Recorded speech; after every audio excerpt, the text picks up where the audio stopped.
देशभरात कोरोना दुयेंतीचो आंकडो 4,500 तेंकलो.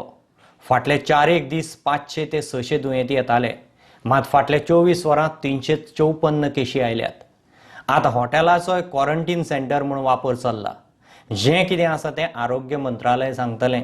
Social media वेल्या अफवांचेर विश्वास दवरूं नाकात म्हूण मंत्रालयाचो उलो. 354 नए केसेस रिपोर्ट हुए हैं. टोटल 117 डेथ रिपोर्ट हुई हैं, जिसमें since last one day 8 additional deaths have been reported. Corona को मैनेज करने के लिए गवर्नमेंट ऑफ इंडिया की तरफ से ऑलरेडी क्लस्टर कंटेनमेंट स्ट्रैटेजी और साथ ही outbreak which is amenable to management, उससे रिलेटेड स्ट्रैटेजी एक्शन प्लान हम लोगों ने स्टेट को और डिस्ट्रिक्ट के सारे डीसीज को भी ओरिएंट किया था. उसके तहत it is so happy to note कि हमें कुछ स्थानों पर उसके रिक्वायर्ड रिजल्ट्स भी आ रहे हैं. कोविड पेशेंट्स को मैनेज करने के लिए हॉस्पिटल्स और जो फैसिलिटीज हैं उनको हमने क्लासिफाई किया है, जिसके तहत हम लोगों ने कोविड को मैनेज करने के लिए डेडिकेटेड फैसिलिटीज को 3 भाग में बांटा है. पहली फैसिलिटी को जिसको हम कहते हैं कि कोविड केयर सेंटर, जहां पर प्राइमरीली माइल्ड या वेरी माइल्ड और सस्पेक्ट केसेस को रखा जाएगा.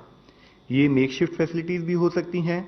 ये गवर्नमेंट और प्राइवेट फैसिलिटीज जैसे hostels, hotels, schools, stadiums, lodges, उस टाइप की फैसिलिटीज हो सकती हैं. इसके साथ ही जो हमारी इससे पहले क्वारंटाइन फैसिलिटीज थी उनको भी अपग्रेड कर कर हम कोविड केयर सेंटर के रूप में इस्तेमाल कर सकते हैं. इसमें हमने स्टेट से कहा है कि जो भी ये कोविड केयर सेंटर हैं, ये एक कोविड केयर हॉस्पिटल और कोविड केयर हेल्थ सेंटर से मैप्ड हों, ताकि यहाँ पर जो पेशेंट्स रखे जाएं, जो कि जैसे मैंने कहा है जो माइल्ड हैं या सस्पेक्ट केसेस हैं, अगर नीड हो तो उनको किस पर्टिकुलर हॉस्पिटल में फर्दर केयर के लिए लिया जाना है, वह क्लैरिटी वहां पर फील्ड पर हो. कि लॉकडाउन को लेकर जो आपने बताया, लेकिन मीडिया में कई तरह की, सोशल मीडिया में कई तरह की के फेज वाइज होगा, कुछ ने यही छाप दिया, कुछ अखबारों ने कि 4 फेजेज में होगा. तो ये क्लियरिटी कर दीजिए कि क्या फेज वाइज तय हो चुका है लॉकडाउन का पालन. और कल पीएम ने भी संकेत दिए थे कि जिन जिलों में एक भी केसेज नहीं आया है उन जिलों में आप नॉर्मलसी लाइए. तो क्या इसकी शुरुआत होगी? सर, जैसे आपने कहा है कि जो भी आप ये बातें कर रहे हैं ये सोशल मीडिया से रिलेटेड कोई डिस्कशन है.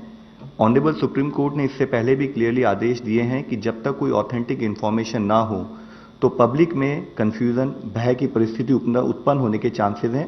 जो भी कोई डिसीजन लिया जाएगा based on the available facts, we will definitely bring it to your notice.